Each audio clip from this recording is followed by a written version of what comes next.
you really believe that you don't want to co-parent with the government, Yeah. you can't send them to public school.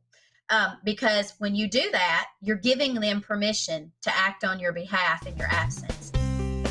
Hey everyone, this is Yvette Hampton. Welcome to the Schoolhouse Rocked podcast. I am so glad that you've joined me again today.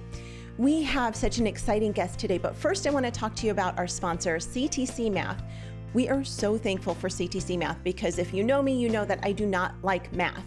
And I'm thankful for a program that actually teaches math to my kids for me. My girls love it. We've been using it for quite some time now, and it has really been a great benefit to our family. So if you're looking for a great math program, go to ctcmath.com. We'll have the link in the show notes and sign up for your free trial. You will not be disappointed. And also, I want to ask you, wherever you're listening to this, if you're listening, if you're watching, will you take a minute and share this episode with your friends? We would really appreciate that. I want to introduce you to a new friend of mine. Her name is Tiffany Boyd, and I am so thankful to have her here with me today. Garrett actually discovered Tiffany on Facebook, which is, how a lot of us discover different people and different things that are going on. And he was really struck by her platform that she has on Facebook. She runs a Facebook support group called Free Your Children. And so we're going to talk about some things today that I think sometimes it's hard to talk about the truth. It's hard to talk about things that are truly going on in our world, in our culture. And sometimes we don't want to hear about these things, but it's so important to know really what is going on. We cannot, as Christian parents, continue to stick our head in the sand and pretend like what's happening isn't actually happening. And so we're going to talk about public schools today and some of the things that are happening there and why it's vitally important that we bring our kids home and get them out of these indoctrination systems. Though, I will say every system is an indoctrination system, right? Because we know that education is not neutral.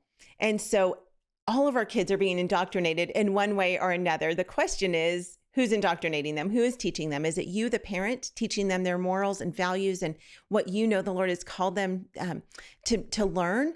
Or are we putting them in a system that's teaching them everything void of God's truth? And so, Tiffany, I am so glad to have you here with me today to talk about this topic. Welcome to the Schoolhouse Rocked podcast. Thank you. I'm thrilled to be here. Absolutely. I hope you had a good holiday season, good Christmas and New Year. I hate saying holiday season because I'm not one of those people who's like, happy holidays, Merry Christmas, Yes. Merry Christmas. It's all about Jesus. But it was the holiday season, Thanksgiving, Yes. Christmas, New Year's. And so I hope that you had a good year. Yes. And I hope our listeners had a great season as well and got to just enjoy celebrating the birth of our Savior. Tiffany, introduce us to your family, who you are, what you do, and then we're going to dig deep into this topic. I am a former public school teacher, and we have homeschooled now for 18 years. So our oldest two children have launched, and they're adults. And our oldest child that's at home, he's an adult as well. He's 18. He just graduated from homeschooling. And then we have our two younger children that we are currently homeschooling. How many girls and boys do you have in your mix? We have 3 girls and 2 boys. Okay. So fun. I've often talked about how my whole world is girls. I don't even know what I would do with a boy, but word on the street is that boys are really fun. So They are. I would love to have a boy. So let's talk about this. It's a Facebook group page. Yes. It is. That It's you a have, page. Mhm. and it's called Free Your Children. Yes, that's correct. Talk about how you got started with this and why. Okay. There's several reasons why I decided to create this particular page.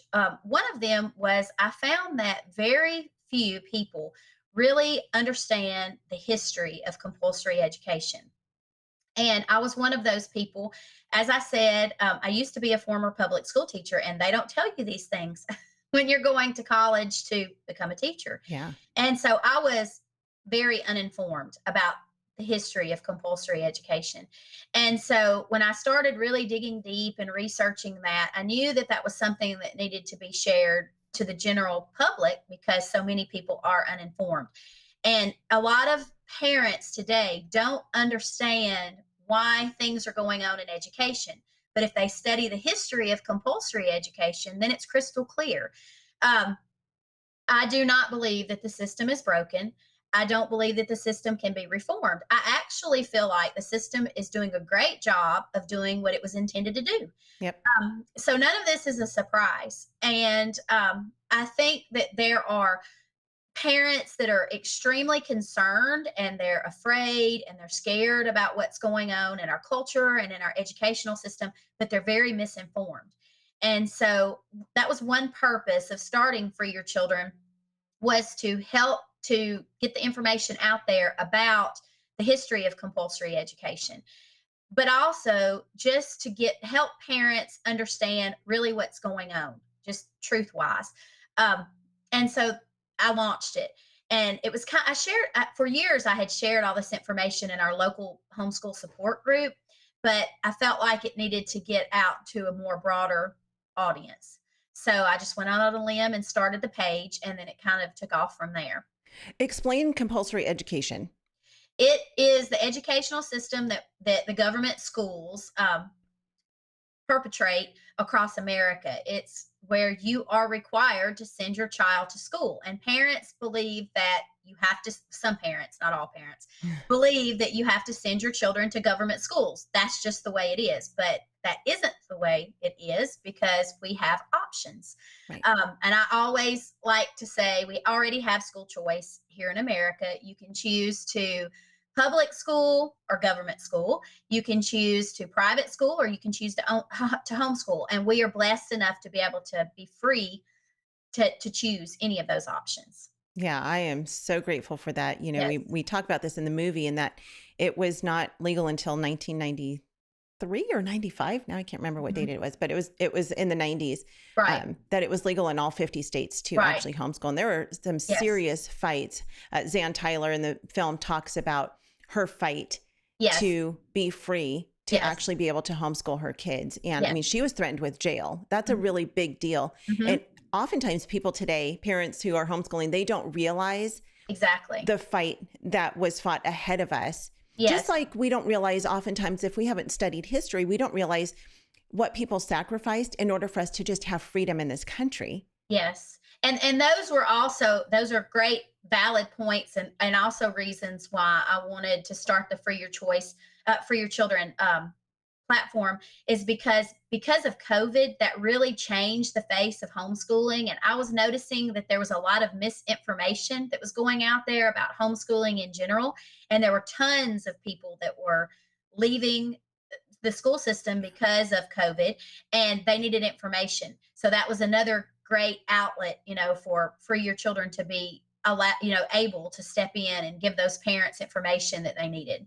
Yeah, absolutely.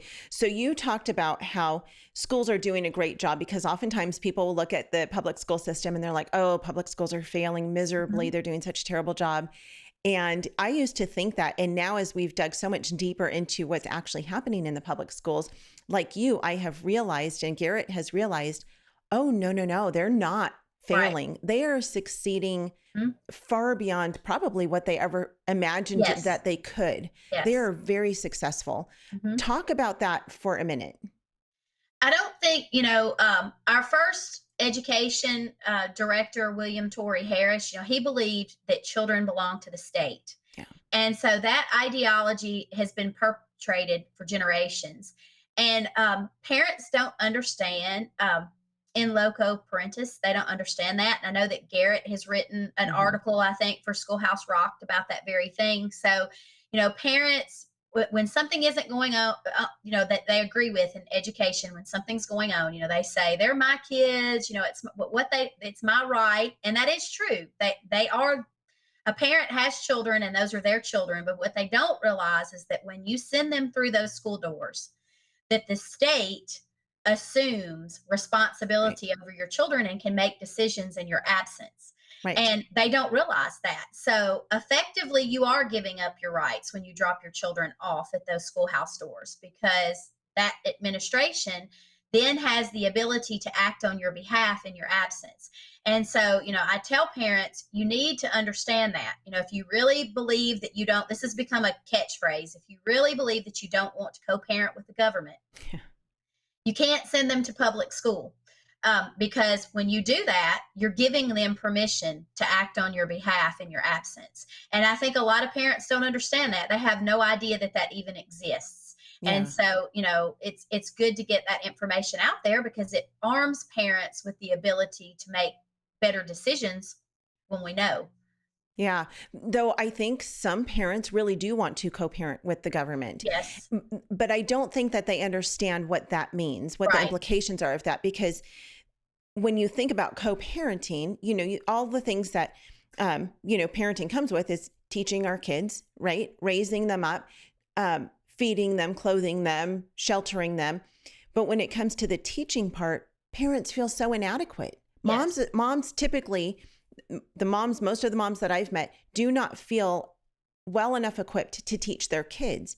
And so it doesn't seem like just the easy thing to do. It seems like the right thing to do, I think, for a lot of parents, and they simply just don't know.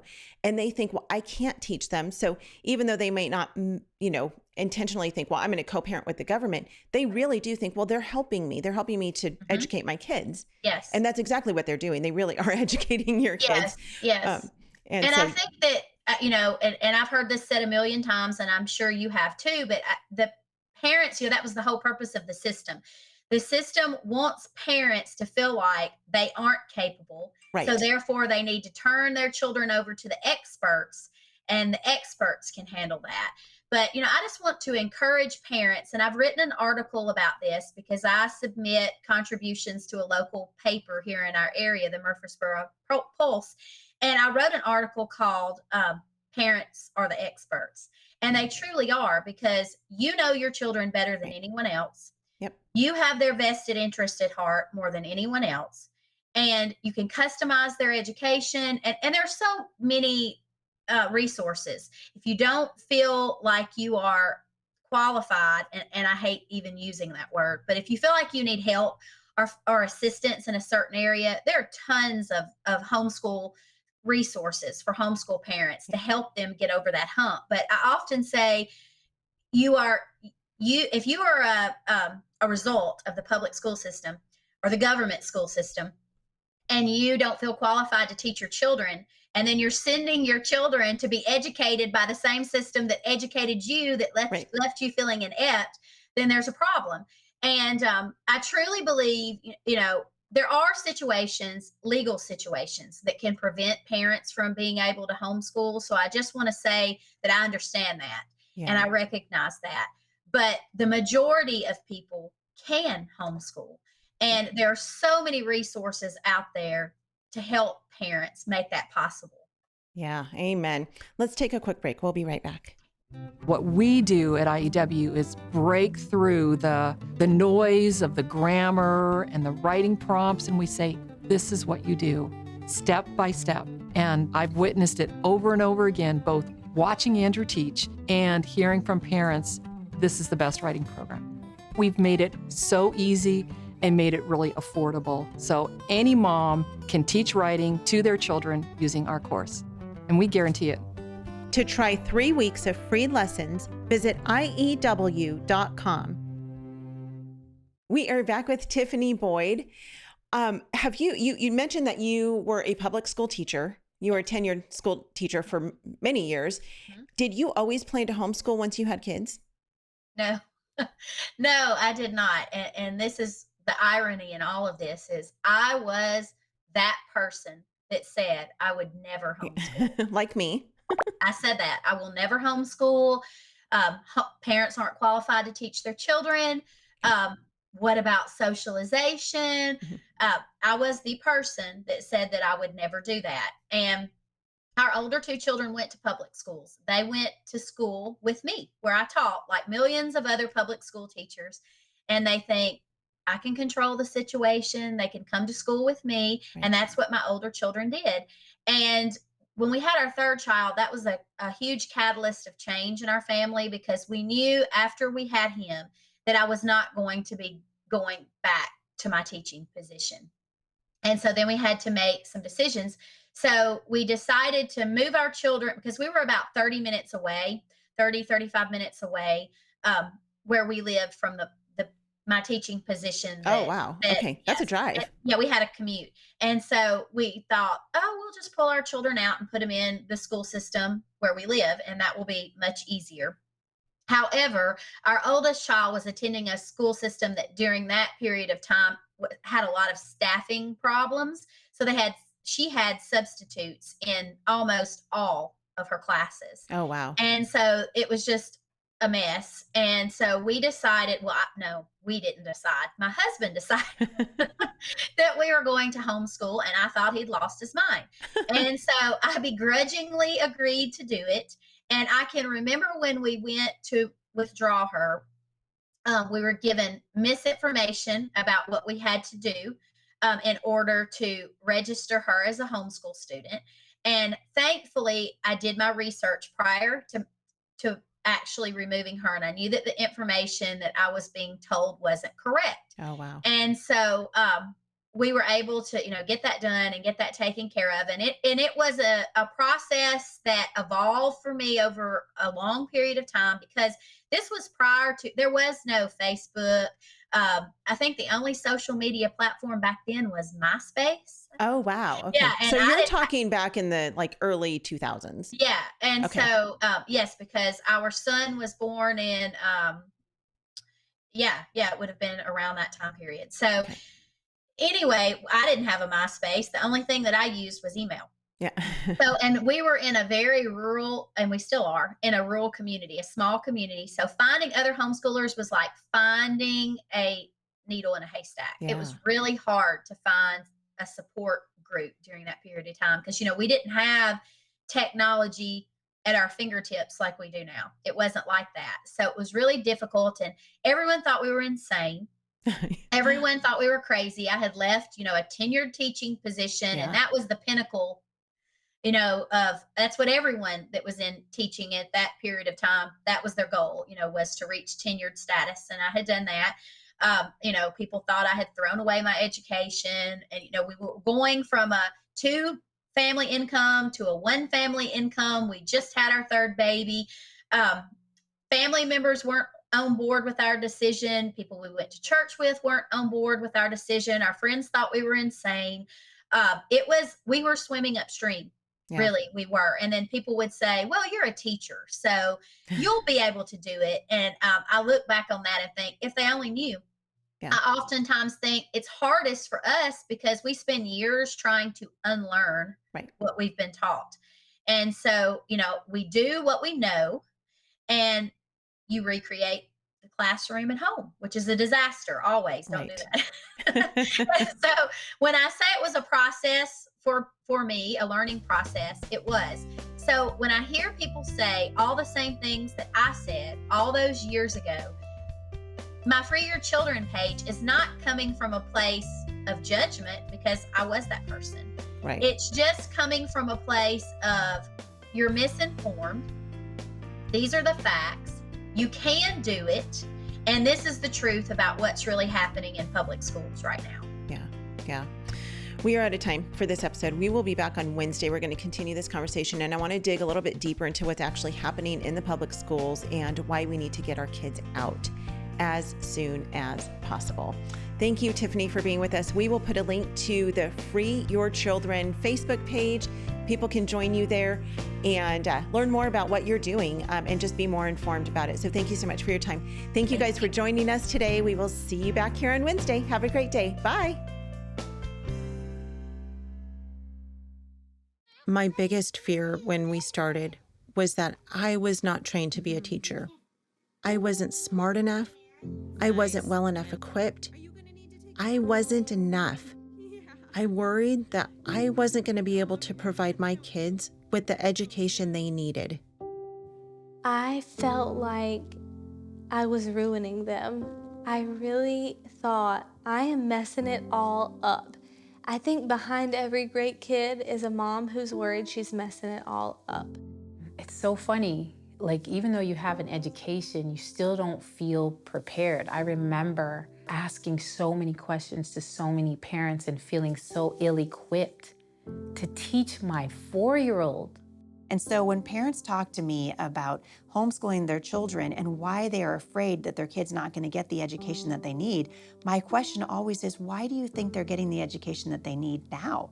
And usually if a parent steps back and looks at what's happening in the classroom, they will come to the same conclusion. It just has to do with confidence, and does that parent feel like they are equipped to teach their own child? I would say if I can homeschool, you can homeschool. Because my experience in school, let me just tell you something, I barely made it through high school. And so that was something that very much intimidated me, is I'm not gonna have the educational skills to be able to get my children through these years. You know, I mean, I hate to tell you this, but I went to pre-algebra and that was it. And then I just couldn't get past pre-algebra. And so all of that intimidated me, that I'm not gonna be able to do this. But you know, I found that once they got up to where I couldn't do it, I just got them a tutor and got them a little bit of help doing it. And a lot of the time they were able to figure things out themselves just because they had developed the skill of being able to figure things out on their own, some of the things that I wasn't able to teach. You feel inadequate because you've been taught by our school system that you're inadequate. You're not inadequate. You are perfectly capable. I mean, what is it about a parent that when their child turns 5, all of a sudden the parent's no longer a viable option? Like, oh, you're done. Now it's the school's turn to educate your child. You don't have to be that smart. You just have to have a love of learning. And then you can inspire a love of learning in your child. And so when you don't have to know the answer. When your child comes to you and says, Mommy, why are frogs green? You say, I don't know, let's go find out. And then you take the child over to the library and you get a book on frogs, or you take the child to the computer and you look it up on the computer. Why are frogs green? And then the child learns, maybe Mommy doesn't know everything, but boy, she sure is invested in finding stuff out for me and finding stuff out for herself. If those kids are in your home, you're qualified to teach them, and you care more about them than anyone else. The best paid teacher does not care about your kids as much as you do. They don't have as much invested in your kid. And look, I used to be a teacher, so as much as I cared for the students that I had in my classroom, they weren't my kids. And now that I'm at home with my kids, the challenges that they have, the interests that they have, the struggles that they have, I'm more interested in finding ways to help them solve those issues than I would have been if I was in the classroom. And not because I wouldn't have cared in the classroom, but because I was limited in my ability to actually affect change.